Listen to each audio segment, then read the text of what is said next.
My name is Alfred Kröner. Please mirror this video.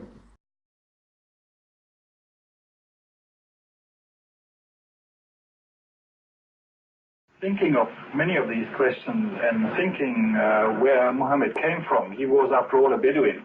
I think it is almost impossible that he could have known about things like the common origin of the universe, because scientists have only found out within the last few years with very complicated and advanced technological methods that this is the case. Somebody who did not know something about nuclear physics 1400 years ago could not, I think, be in a position to find out from his own mind, for instance, that the Earth and the heavens had the same origin, or many other of the questions that we have discussed here. The time now is 18:25 and 9 seconds now. Okay, thank you very much for joining me. Would you mind stating your name and occupation, please? My name is Alfred Kröner. I'm at the University of Mainz in West Germany, and I'm a retired professor of geology.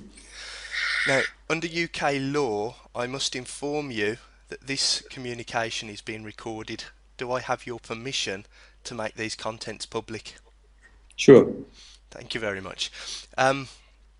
Now, I'm just going to ask you a few short questions. The first one I'd like to ask you, you were the Alfred Kröner that featured in a video commenting on the Quran. This was back in the late 70s or early 80s. Can I ask, what circumstances led to you attending this conference? Well, there are no special circumstances. This was a professional conference where many foreigners and Arab people were meeting, because it was the first time that a major research project had been undertaken in Saudi Arabia. And the University of Jeddah, that means King Abdulaziz University, actually conducted this conference because many of the lecturers and senior students of that university had actually graduated from Britain or other Western European countries, and therefore wanted to show off their results. Okay, so was it specifically a conference about the Quran and religion, or was it a conference about something else? Had nothing to do whatsoever with religion. It was purely a professional conference on geology. Not a single word was talked about religion or Quran or anything. Okay. What were the circumstances which led you to being presented with religious text and then being asked to comment on it? Well, during the conference, there was an interview in Saudi TV organized by the then vice president of that particular university. And there were about 5 or 6, I can't remember so well, professors from various European and North American universities that attended this TV interview. And it was there for the first time that we were confronted with these questions. To what extent the Quran was compatible with present-day thinking in earth sciences. Okay. Your comments were later used to suggest that you thought the Quran contained information which could not have been known by humans at the time without divine revelation. Do you think that this accurately reflects your opinion at the time? Well, that was not at all the purpose and the discussion that we had. The discussion was, they were reading us certain verses from the Quran, and then they would say, is this compatible with present-day scientific knowledge? In some cases we said yes, because always is. In almost every religion there's always something that is compatible. And in other cases we say no.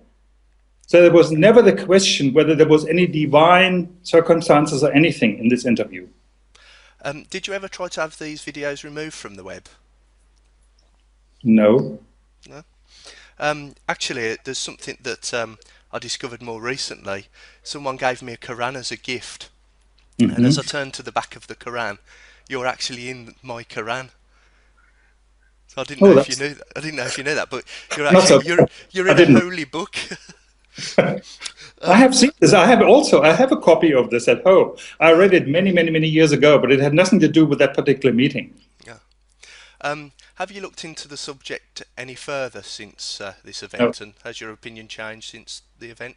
Or well, you see, this conference was, I think, in '79, and nothing happened. And you know, this whole thing with the internet actually only came up about maybe 4 years ago or something. I can't even remember.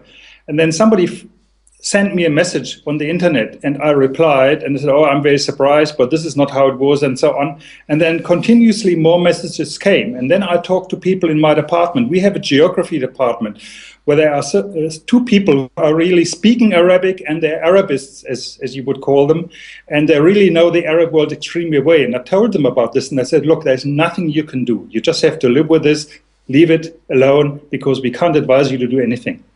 It will not help." Finally, may I ask, did you become a Muslim as a result of this event? No, I've never been a Muslim before. I've never been a Muslim afterwards. Okay. And finally, to wrap up, could you confirm, are the opinions that you've stated in this video interview your own? This one that we are talking about right now? That we're having right at this moment. Sure, this is my own opinion. Okay. And have I offered you any reward for this, financial or otherwise? No, not yet. I won't be offering you anything either. Okay, well, thank you very much, Alfred, for agreeing to do this interview, and I'll try to make sure that as many people mirror this video as possible. Sure. The time now is 18:30 and 39 seconds now.